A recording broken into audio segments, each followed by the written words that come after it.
Alternate current या प्रत्यावर्ती धारा। हेडिंग लगा देता हूं मैं चैप्टर का नाम सबसे पहले,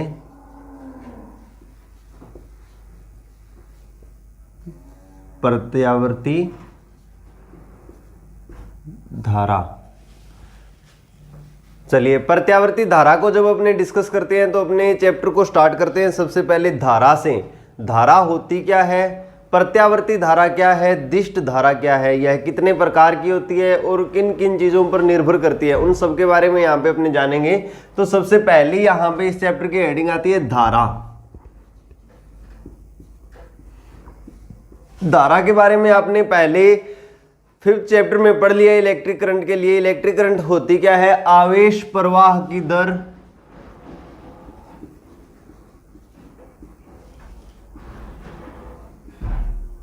आवेश प्रवाह की दर धारा कहलाती है। ठीक है, आवेश प्रवाह की दर धारा कहलाती है। ये हमने उस चैप्टर में 5th चैप्टर में जान लिया था। आई से हम इसको डिनोट करते हैं, आई इज इक्वल टू होता है डी क्यू अपॉन में डी टी।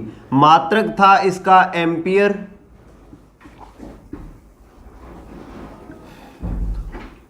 और विमा थी इलेक्ट्रिक करंट की A1, विमा थी इलेक्ट्रिक करंट की A1। अगर अदिश राशि है या सदिश राशि है, इसके बारे में जानेंगे। तो यह एक क्या है, अदिश भौतिक राशि है। अदिश और सदिश के बारे में जाने तो यह क्या है, एक अदिश भौतिक राशि है। इसकी कोई दिशा का अपने को ज्ञान होना आवश्यक नहीं है, लेकिन इसका मतलब ये नहीं है कि इसकी दिशा का कोई मतलब नहीं है। धारा प्रवाह की दिशा का भी एक मतलब है। जिस दिशा में धारा प्रवाहित होती है वह दिशा इलेक्ट्रॉन प्रवाह के क्या होती है, विपरीत, और होल्स के क्या होती है,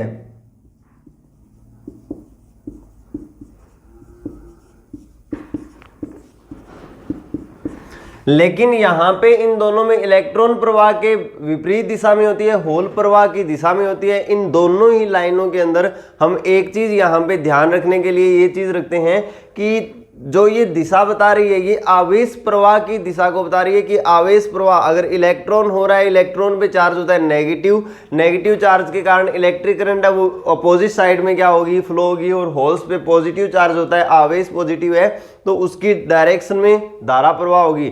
लेकिन ये हमेशा चालक की लंबाई के अनुदिश ही प्रवाहित होती है। अब धारा अपने आप में क्या है, एक छोटा या फिर एक मतलब लेकर के चलती है। धारा का अपने आप में तब तक नहीं मतलब होता जब तक हम वोल्टता की बात नहीं कर लेते। 2 नंबर पर पॉइंट डिस्कस करते हैं, वोल्टता। वोल्टता एक स्रोत या फिर एक कोई भी बैटरी स्रोत है, बैटरी, जनरेटर, इनमें से कोई एक ऐसा स्रोत होता है जिससे क्या करते हैं अपने, उसका कुछ ना कुछ विद्युत वाहक बल होता है, EMF। एक वोल्टता स्रोत को अपने काम में लेते हैं। वोल्टता स्रोत के रूप में एक बैटरी भी हो सकती है, एक जनरेटर भी हो सकता है। जनरेटर के 2 टाइप है, दोनों में से कोई सा भी हो सकता है, चाहे वो AC जनरेटर हो चाहे वो DC जनरेटर हो, दोनों में से कोई सा भी हो, उनको एक वोल्टता स्रोत के रूप में काम में लेते हैं। हर एक जगह वोल्टता विद्यमान होती है। जब जहां कहीं भी वोल्टता स्रोत की अपने बात करेंगे तो वहां पे वोल्टता विद्यमान होगी। लेकिन जब इस स्रोत को किसी बंद परिपथ में यूज किया जाता है, वोल्टता स्रोत को किस में लगाते हैं, अपने बंद परिपथ में, एक क्लोज्ड सर्किट में जब इसको अप्लाई करते हैं तब वहां पे प्रवाहित क्या होती है, धारा प्रवाहित होती है। तो जरूरी नहीं है कि हर एक परिपथ में धारा प्रवाहित हो। ओपन परिपथ या खुला परिपथ जो होगा उसके अंदर धारा प्रवाहित नहीं होती, लेकिन बंद परिपथ की जब अपनी बात करेंगे तो वोल्टता स्रोत के कारण वहां पे क्या होती है, धारा प्रवाहित होती है। और ये धारा प्रवाह ओम के नियम का पालन करती है। ओम के नियम का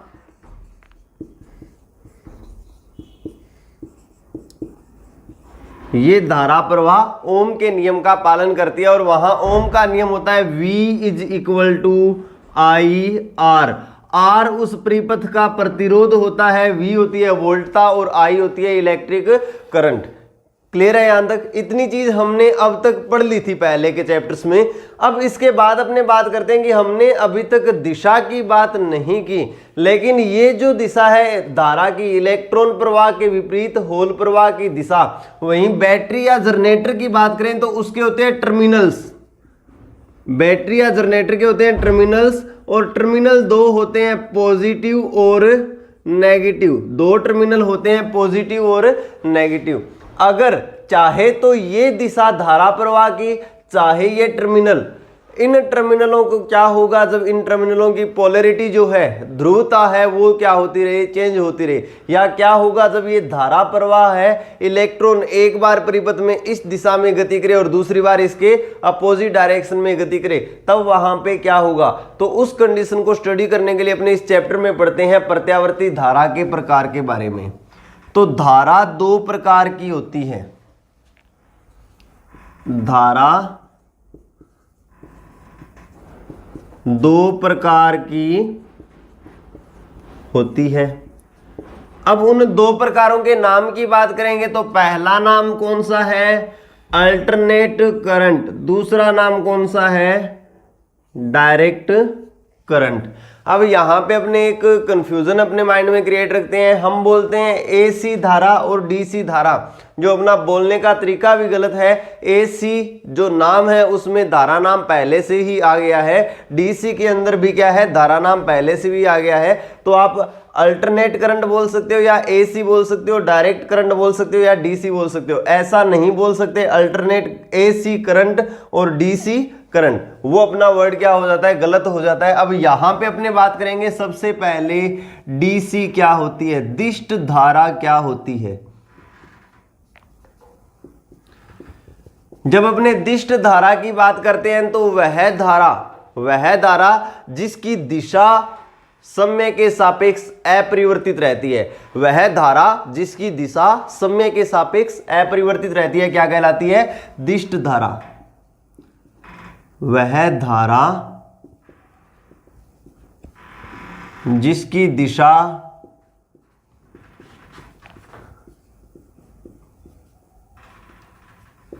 समय के सापेक्ष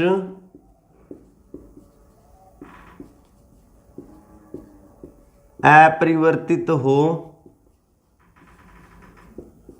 दिष्ट धारा कहलाती है। यहां पे एक धारा के अंदर दो चीजें होती है, एक धारा के अंदर दो चीजें होती है, उनको मैं मेंशन कर देता हूं। एक होता है उसका परिमाण और एक होती है उसकी दिशा।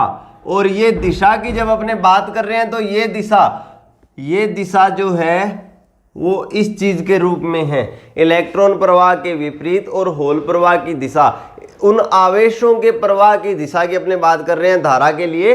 तो सबसे पहले दिष्ट धारा की बात करते हैं। तो दिष्ट धारा क्या है, वह धारा जिसकी दिशा समय के सापेक्ष क्या हो, अपरिवर्तित हो। हमने यहाँ पे परिमाण का बात नहीं की है, तो हम आपको भी वहां पे परिमाण की बात नहीं करनी। अब दिष्ट धारा भी अपने आप में दो प्रकार की होती है। पहली होती है समदिष्ट धारा। जब अपने समदिष्ट धारा की बात करते हैं या एक ऐसी डायरेक्ट करंट की बात करते हैं जिसका परिमाण समय के सापेक्ष क्या हो, नियत हो। दिष्ट धारा की डेफिनेशन तो हमने ऊपर लिख दी। उसके बाद अपने समदिष्ट धारा की बात करते हैं तो वह डीसी जिसका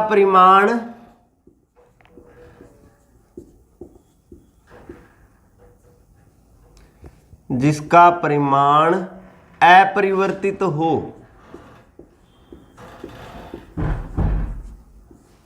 वह डीसी जिसका परिमाण अपरिवर्तित हो क्या कहलाएगी, समदिष्ट धारा। और दूसरी दिष्ट धारा होती है उच्चावचन युक्त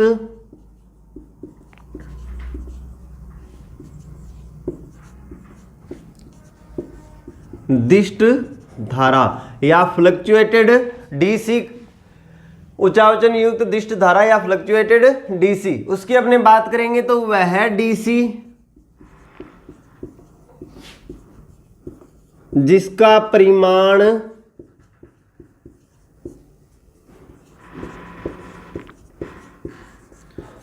परिवर्तित हो, किसके सापेक्ष? समय के सापेक्ष। वह डीसी जिसका परिमाण समय के सापेक्ष क्या हो? परिवर्तित हो। दोनों का अगर अपने डायग्राम बनाना चाहें, जब समदिष्ट धारा की अपने बात करते हैं या प्योर डीसी की अपने बात करते हैं, तो प्योर डीसी का मतलब होता है ये क्या होगी, यहां पे टाइम है, इस अक्ष के ऊपर क्या है? करंट है। तो वहां पे क्या होगा? करंट का मान हर एक बार क्या होगा? नियत बना रहेगा। तो इसमें जो ग्राफ बनेगा वो समय अक्ष के क्या बनेगा? समांतर बनेगा। इस चीज को मैं यहां पे मेंशन कर देता हूं। जो ग्राफ है वो कैसे बनता है? ग्राफ समय अक्ष के समांतर। ग्राफ कैसे बनेगा? ग्राफ बनेगा समय अक्ष के समांतर। चलिए उच्चावचन युक्त दिष्ट धारा की बात करते हैं। उच्चावचन युक्त दिष्ट धारा होगी, उसमें डायरेक्शन तो क्या रहेगी? नियत बनी रहेगी। डायरेक्शन क्या बनी रहेगी? नियत बनी रहेगी, लेकिन उसका मान परिवर्तित हो सकता है किसी भी प्रकार से। एक साइन वेव के रूप में परिवर्तित हो सकता है, एक ट्रायंगुलर वेव भी हो सकता है, या फिर एक जानी पहचानी में अगर आपके सामने उच्चावचन युक्त दिष्ट धारा बनाना चाहूं तो आपको अगर याद आए,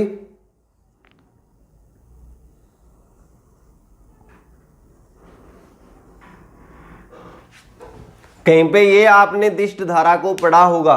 किस में पढ़ा है? जल्दी से बता दीजिए, तब तक मैं इसके बारे में लिख देता हूं।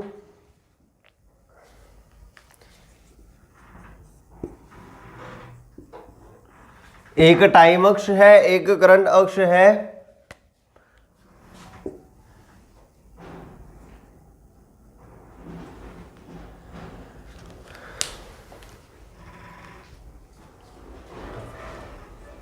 अभी तक आंसर नहीं आया है। जो ब्लू कलर का मैंने ग्राफ बनाया है वो ग्राफ कहां पर आपने पढ़ा है? अब से पहले जल्दी से बताइए।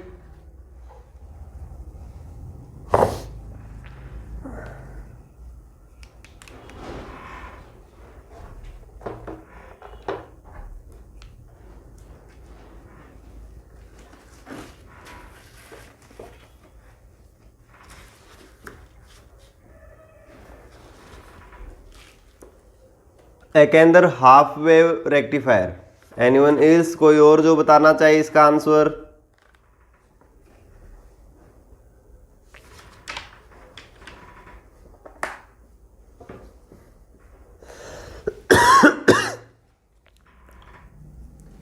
अच्छा, नीतू ने बताया इलेक्ट्रॉनिक्स के अंदर। इलेक्ट्रॉनिक्स के अंदर नीतू कौन से टॉपिक के अंदर हमने इसको डिस्कस किया है?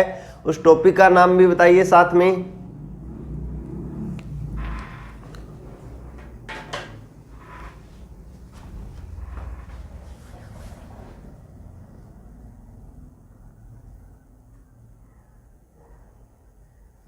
Bridge rectifier.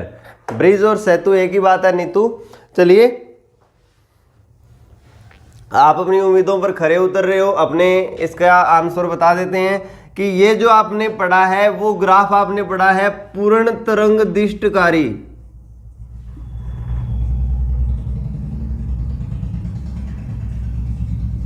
या ब्रिज दिष्टकारी।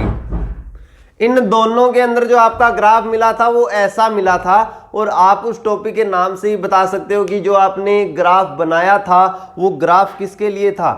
वो ग्राफ था एक दिष्ट धारा के लिए। और जो आपने इंस्ट्रूमेंट बनाया था वहां पे डायोड का यूज करके, वो इंस्ट्रूमेंट किस चीज के लिए था? एसी करंट को डीसी करंट में परिवर्तित करने के लिए। चलिए, ये तो हो गया सारा का सारा डीसी करंट के बारे में। इसमें एक चीज यहाँ पे ध्यान रखने के लिए जरूरी है कि मैंने ये दोनों ग्राफ बनाए हैं। आप इन ग्राफ को देख करके नहीं बता सकते कि ये एसी है या डीसी है। तब तक नहीं बता सकते जब तक आपको 0 पॉइंट यहां पे ना दिया जाए। अगर मैं यहां पे 0 पॉइंट दे देता हूं इस ग्राफ में, तब आप आराम से बोल सकते हो कि सर ये क्या है? एक डीसी करंट है। ठीक है। अगर मैं जो 0 पॉइंट है वो यहां पे ना दे करके यहां पे लिख देता हूं, तब आप इसको ध्यान से देखोगे तो आपकी यही करंट किस में बदल जाएगी, यही करंट आपकी एसी करंट में बदल जाएगी। तो आपको ये चीज यहां पर ध्यान रखनी है कि जब कोई ग्राफ डीसी या एसी करंट के लिए दिया जाता है तो वहां पे 0 पॉइंट या फिर ओरिजिन वहां पे मेंशन होना चाहिए। बिना ओरिजिन के आप डिसाइड नहीं कर पाओगे वो डीसी करंट है या एसी करंट है। जो ऑप्शनल क्वेश्चन है उसके अंदर आपसे ये क्वेश्चन पूछा जा सकता है। चलिए, ये तो दिष्ट धारा के बारे में था। अगला टॉपिक अपने स्टार्ट करते हैं, प्रत्यावर्ती धारा।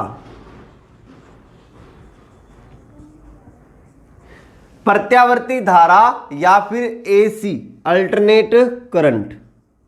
अल्टरनेट करंट या प्रत्यावर्ती धारा होती क्या है, तो इसका एकदम अपोजिट कि वह धारा जिसकी दिशा समय के सापेक्ष क्या होती रहे, बदलती रहे। वह धारा जिसकी दिशा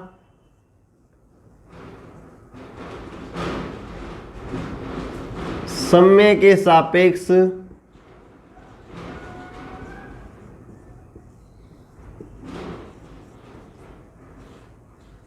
परिवर्तित हो, क्या कहलाती है, प्रत्यावर्ती धारा। अब देखिए, दिशा अगर समय के सापेक्ष परिवर्तित हो रही है तब ऑब्वियस सी बात है कि परिमाण तो परिवर्तित होगा ही। एक बार धनात्मक है, एक बार ऋणात्मक है, तो परिमाण के हिसाब से अपने डीसी करंट को, ये एसी करंट को डिवाइड नहीं करेंगे। अपने यहाँ पे दिशा के हिसाब से एसी करंट को एसी को डिफाइन कर रहे हैं कि एसी क्या है, वह धारा जिसकी दिशा समय के सापेक्ष परिवर्तित होती रहे, वो क्या कहलाएगी, अल्टरनेटिंग करंट कहलाएगी, प्रत्यावर्ती धारा कहलाएगी। अब देखिए, प्रत्यावर्ती धारा के कुछ प्रकार है। प्रकार के अंदर 3 प्रकार आप पढ़ते हो। पहला है वर्गाकार धारा या स्क्वायर वेव। दूसरा प्रकार है त्रिकोणीय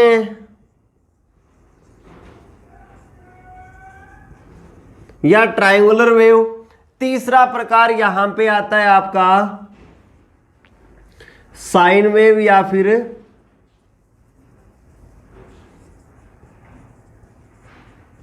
ज्यावक्रीय धारा, साइन वेव या फिर ज्यावक्रीय धारा।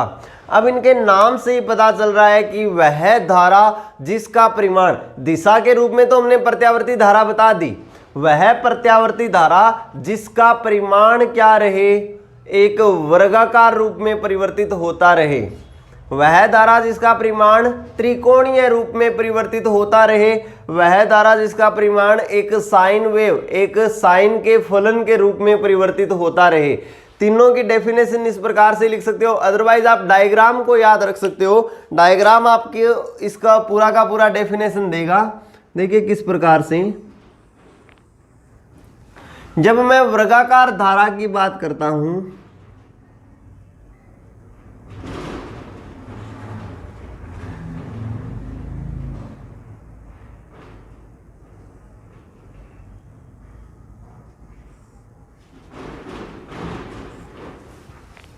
इस प्रकार से बनती है वर्गाकार धारा। वही चीज यहां पे 0 को मेंशन करना जरूरी है। ये करंट एक्सिस है, ये टाइम एक्सिस है, ठीक है। वर्गाकार धारा होती क्या है कि इसका परिमाण क्या रहता है, नियत रहता है, लेकिन केवल और केवल दिशा बदलती है। वर्गाकार धारा में परिमाण रहता है नियत, केवल और केवल क्या बदलेगी, दिशा बदलेगी। देख लीजिए आप, इसके अंदर सबसे पहले परिमाण क्या था, धनात्मक अधिकतम था, उसके बाद में परिमाण क्या हो गया, ऋणात्मक अधिकतम हो गया, ठीक है। अचानक से एक निश्चित समय अंतराल के बाद इसका परिमाण क्या होगा, इसमें ध्रुवता चेंज होती रहेगी, लेकिन वहां पे जो परिमाण होगा वो क्या बना रहेगा, नियत बना रहेगा। वहीं त्रिकोणीय धारा की अपने बात करें,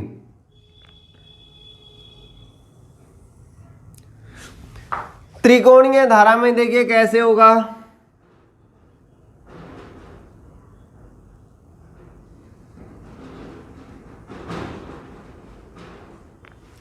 कि कि स्टार्टिंग में परिमाण क्या है, 0 से लेकर एक अधिकतम मान तक रैखिक रूप से बढ़ता है, सरल रेखा के रूप में। फिर अधिकतम मान से 0 और ऋणात्मक न्यूनतम मान तक एक रैखिक रूप से घटता है। उसके बाद वापस क्या होता है, ऋणात्मक मान से 0 और अधिकतम मान तक रैखिक रूप से बढ़ता है, और उसके बाद में आगे इस प्रकार से इसमें मान क्या होता है, परिवर्तित होता है। यहां पे तो क्या है, परिमाण नियत बना रहता है, और यहां पे कैसे परिवर्तित होता है, रेखिक परिवर्तित होता है। वहीं ज्यावक्रीय धारा की अपने बात करेंगे तो ज्यावक्रीय धारा में क्या होगा, परिमाण साइन वेव के रूप में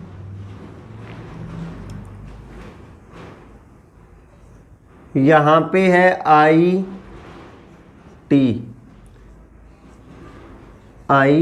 और टी, तो ये धारा कौन सी हो जाएगी, ज्यावक्रीय धारा। परिमाण किस प्रकार से परिवर्तित होगा, साइन वेव के रूप में। परिमाण किस प्रकार से परिवर्तित होगा, साइन वेव के रूप में। कोई भी डाउट हो यहां तक तो आप पूछ सकते हो।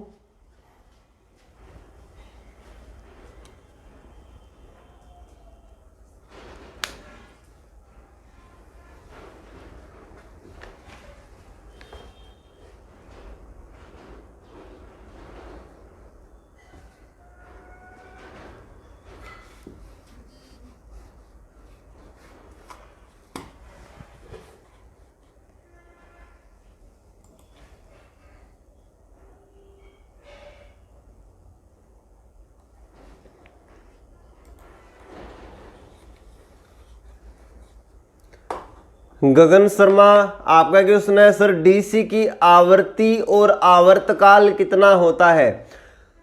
तो अगर आवर्ती की बात करेंगे इस ग्राफ के अंदर तो आवर्ती होगी 0।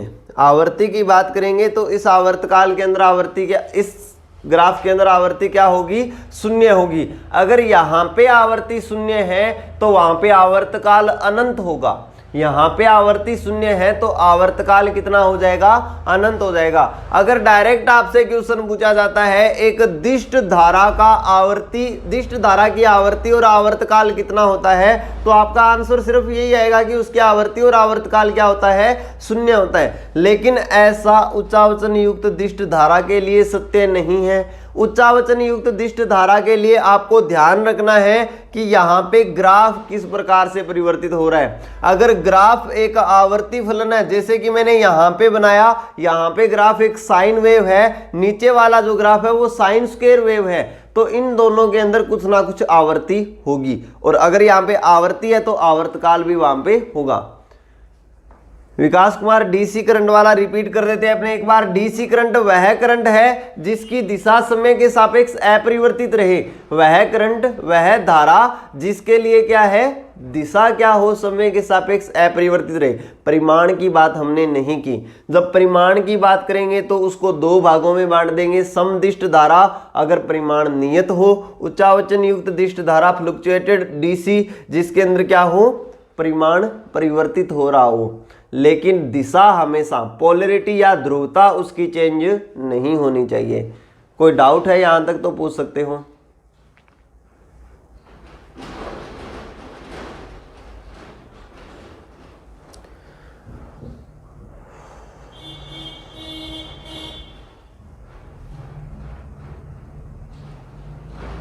आगे चल सकते हैं इसके बाद। चलिए नेक्स्ट पॉइंट की अपने बात कर लेते हैं।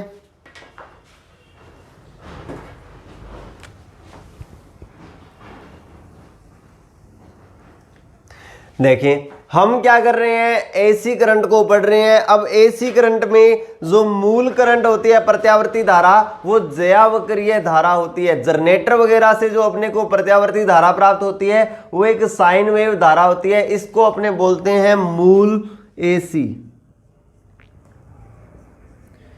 या ये बेसिक करंट है एसी का, बेस बनाता है। अगर अपने बात करेंगे वर्गाकार धारा की, चाहे अपने बात करें त्रिकोणीय धारा की, तो वहां पर अलग अलग आवर्ती की, अलग अलग प्रकार की ये जो साइन वेव है एक दूसरे पर अध्यारोपित होती है। अध्यारोपित होकर वर्गाकार धारा, त्रिकोणीय धारा, इस प्रकार की धारा को क्या करती है, निर्मित करती है। आप वहां पे ये भी देख सकते हो कि वहां पे हो सकता है अध्यारोपण में एसी करंट और डीसी करंट दोनों वहां पे मेंशन हो, दोनों में से कुछ भी हो सकता है। यानी यहाँ पे एसी डीसी का अध्यारोपण हो सकता है, एसी एसी का अध्यारोपण हो सकता है, बट एक पार्ट एसी का जरूर होगा। और एसी का जो मूल पार्ट होगा वो कैसा होगा, ज्यावक्रीय धारा होगा। इस ज्यावक्रीय धारा को किस प्रकार से प्रदर्शित किया जाता है, तो मैं हेडिंग लगा देता हूं, प्रत्यावर्ती धारा का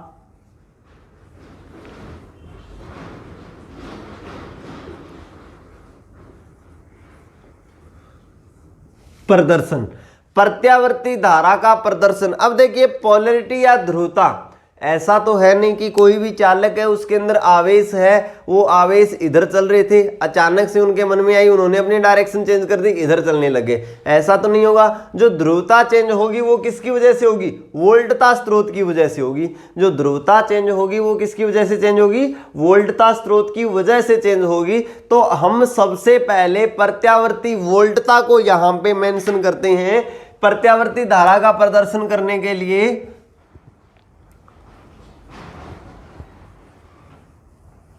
प्रत्यावर्ती वोल्टता स्रोत को काम में लिया जाता है। प्रत्यावर्ती वोल्टता स्रोत की वोल्टता को प्रदर्शित किया जाता है V से। V बराबर होता है V note sine omega T. ये क्या है, साइन वेव को, साइन ओमेगा टी एक साइन वेव को प्रदर्शित करता है कि V नोट उसका अधिकतम मान है और इसका मान क्या होता है, एक साइन के रूप में, साइन वेव के रूप में परिवर्तित हो रहा है। वोल्टता का मान साइन वेव के रूप में परिवर्तित हो रहा है। जब यह वोल्टता स्रोत, जब यह वोल्टता स्रोत बंद परिपथ में जुड़ा हो,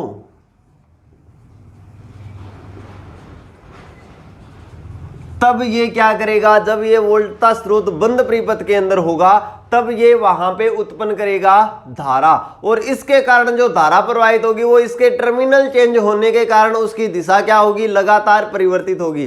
बट हमेशा ये धारा किसका पालन करेगी, ओम के नियम का पालन करने वाली है। हमें पता है V बराबर होता है IR, I बराबर हो जाएगा V अपॉन में R। V का मान यहां से उठा के रख दिया, V note sine omega T upon में R। अब देखिए R भी क्या है, एक कांस्टेंट है। हम क्या कर सकते हैं, I नोट से प्रदर्शित कर सकते हैं किसको, V नोट अपॉन में R को। तो I बराबर लिख सकते हैं I note sine omega T.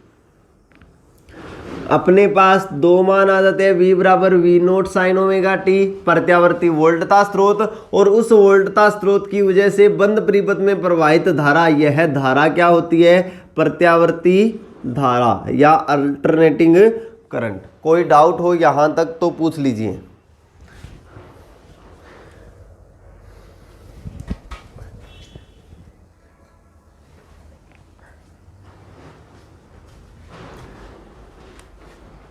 कमल आपका क्वेश्चन है, सर क्या एसी में चार्ज जिगजैग मोशन ही करते हैं या फ्लो भी करते हैं। देखिए करंट के लिए कमल कुमार हमने मेंशन किया हुआ है किस प्रकार से चार्ज वहां पे फ्लो करते हैं।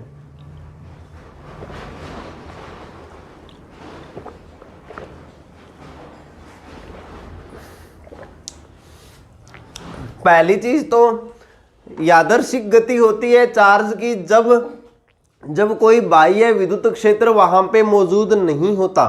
यादृच्छिक गति चार्ज की कब होती है, जब होती है जब वहां पे कोई बाह्य स्रोत मौजूद नहीं होता। जैसे ही बाह्य विद्युत क्षेत्र को लगाया जाता है, लगाते ही जो यहाँ पे चार्ज होते हैं, इलेक्ट्रॉन्स होते हैं, मुक्त इलेक्ट्रॉन, वो क्या करते हैं, वो उस बाह्य विद्युत क्षेत्र के सापेक्ष क्या होते हैं, बल को अपने ऊपर अनुभव करते हैं। बल का अनुभव करने के कारण वो क्या होता है, विद्युत क्षेत्र की विपरीत दिशा में गति करने लगते हैं। मुक्त इलेक्ट्रॉनों की बात कर रहे हैं, वो विद्युत क्षेत्र की विपरीत दिशा में गति करेंगे। अब पहले जो सारे जिगजैग मोशन कर रहे थे वो विपरीत दिशा में घूम जाएंगे और गति करेंगे, तब उनकी गति क्या हो जाएगी, अगर जो बल है वो एक केंद्रीय बल है, उसकी एक फिक्स डायरेक्शन है, तो उसकी गति क्या हो जाएगी, केंद्रीय गति हो जाएगी। और इसके कारण वो क्या होगा, एक रेखिक दिशा में गति करेगा।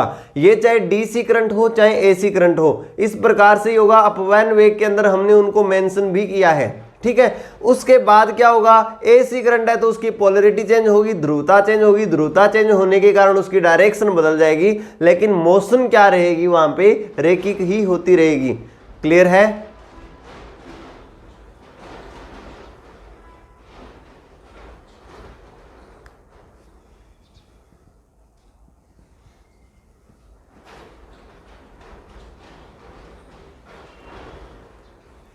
चलिए फिर आप अपना डाउट पूछिए।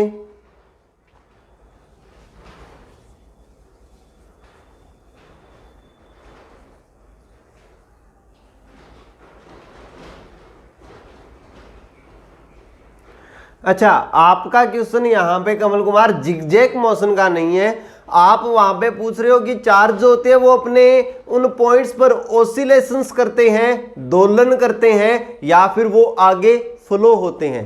क्वेश्चन आपका इस प्रकार से होगा आई थिंक।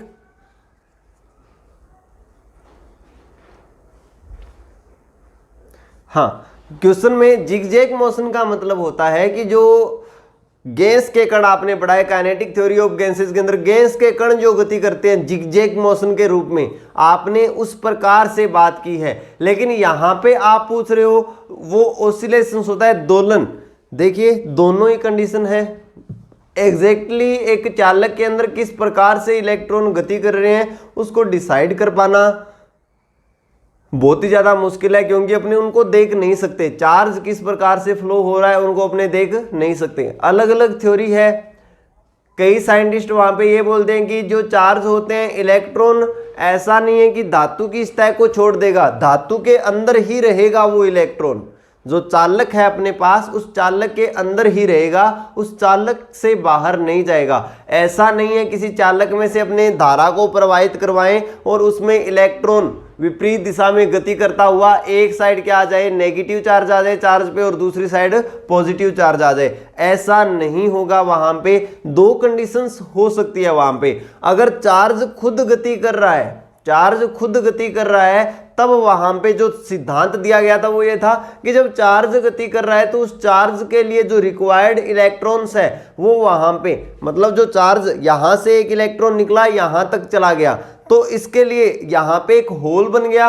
उस होल के लिए जो इलेक्ट्रॉन होगा वो वहां का टर्मिनल वहां पे क्या करवा देगा, अवेलेबल करवा देगा। इसलिए इसको नेगेटिव टर्मिनल से अपने क्या कर देते हैं, जोड़ देते हैं। पहला सिद्धांत तो ये है। दूसरा सिद्धांत क्या कहता है कि विद्युत एक प्रकार की ऊर्जा है, विद्युत एक प्रकार की ऊर्जा है। वो ऊर्जा दी जाती है जो इलेक्ट्रॉन्स होते हैं उन इलेक्ट्रॉन्स को, और वो इलेक्ट्रॉन्स क्या करते हैं, अपने स्थान पर वाइब्रेशंस करते हैं, और वाइब्रेशन के कारण वो ऊर्जा को क्या करते हैं, आगे स्थानांतरित करते हैं। उस स्थानांतरण के कारण वो क्या कर सकते हैं, आगे उस ऊर्जा का स्थानांतरण कर सकते हैं। दोलन गति के कारण भी वो क्या कर सकते हैं, आगे ऊर्जा का स्थानांतरण कर सकते हैं। अलग अलग कंडीशन में अलग अलग थ्योरी को वहां पे काम में लिया जाता है, लेकिन दोनों ही थ्योरी के अंदर एक सिमिलरिटी होती है कि यहाँ पे जो चालक होता है उस चालक में इलेक्ट्रॉनों की कमी नहीं होती। ऐसा नहीं होता किसी एक स्थान पर अगर पहले इलेक्ट्रॉन था तो वो इलेक्ट्रॉन उस जगह को, उस एटम को छोड़ के चला जाए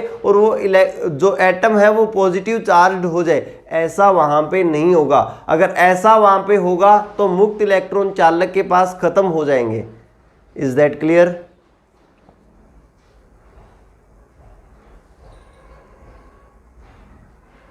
आगे चल सकते हैं।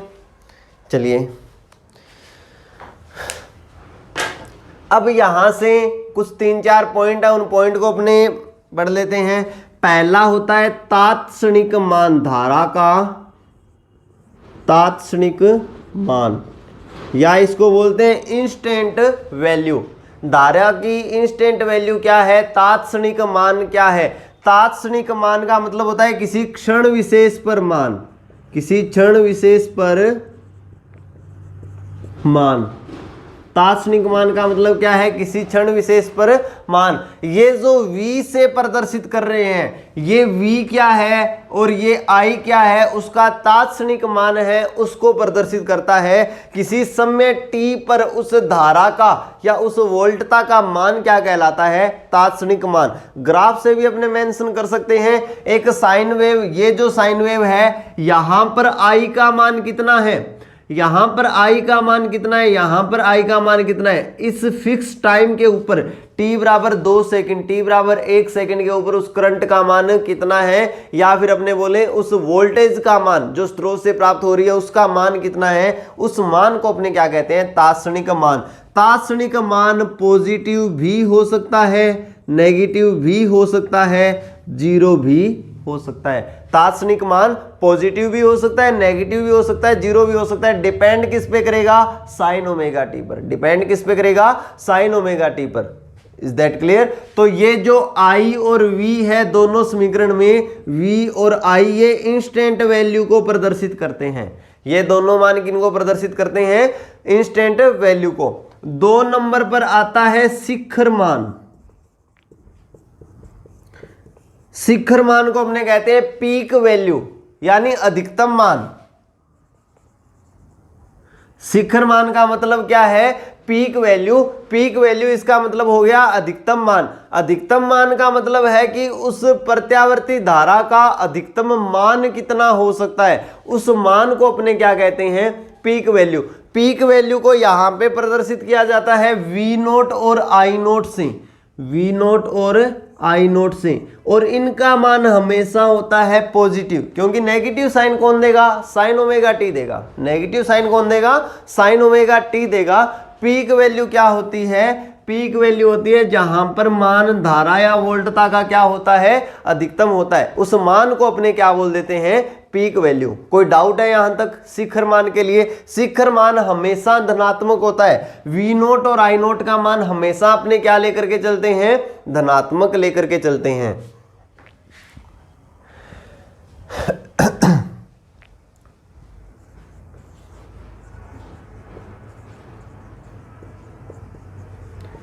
तीसरा होता है औसत मान। औसत मान का मतलब है एक पूरे चक्कर में, पूरे चक्कर का मतलब हो गया यहां 0 से लेकर के यहां तक, यहां 0 से लेकर के यहां तक, इतने चक्कर में औसतन उसके धारा का मान, एवरेज वहां पे धारा का मान कितना रहा है, एक पूरे चक्कर के दौरान धारा का मान कितना रहा है, उस मान को अपने क्या कहते हैं? औसत मान। और ध्यान रखना एक पूरे चक्कर के लिए औसत मान कितना होता है? 0। एक पूरे चक्कर के लिए औसत मान कितना होता है? 0। कि जितना मान धनात्मक अपने को अलग अलग पॉइंट पर प्राप्त होता है, उतने ही मान अपने को ऋणात्मक अलग अलग पॉइंट पर प्राप्त होंगे। सबका योग 0 होता है, तो उनका माध्य या औसत मान भी क्या होता है? 0 होता है। तो average value of AC current, AC की या एवरेज वैल्यू ऑफ एसी जो वोल्टेज है, अल्टरनेट करंट की जो वोल्टता है, उनका मान कितना होता है अपने को प्राप्त? 0 प्राप्त होता है। एक पूरे चक्कर के दौरान 0 प्राप्त होता है, आधे चक्कर के लिए अलग मान प्राप्त होगा आपके लिए। लास्ट पॉइंट में आज के लिए यहां पे लिखता हूं वर्ग माध्य मूल मान, root mean square value. Root mean square value का मतलब क्या है, इसको डिफाइन, इसकी जरूरत हमें क्यों पड़ी, वो नेक्स्ट क्लास में करेंगे अपने। आरएमएस वैल्यू का यहाँ पे मतलब होता है कि जो प्रत्यावर्ती धारा प्रत्येक पॉइंट पर इसका मान है, उसका क्या करेंगे? सबसे पहले अपने स्क्वायर करेंगे, ताकि धनात्मक और ऋणात्मक दोनों के साइन क्या हो जाए? पॉजिटिव। उसके बाद हम निकालेंगे औसत, और औसत निकालने के बाद अपने क्या कर देंगे? वापस अंडररूट कर देंगे, उस मान को अपने बोल देंगे रूट मीन स्क्वायर वैल्यू। इसका यूज एक स्पेशल पर्पज के लिए होता है, वो पर्पज अपने पढ़ेंगे कल। आज की क्लास के लिए बस इतना ही।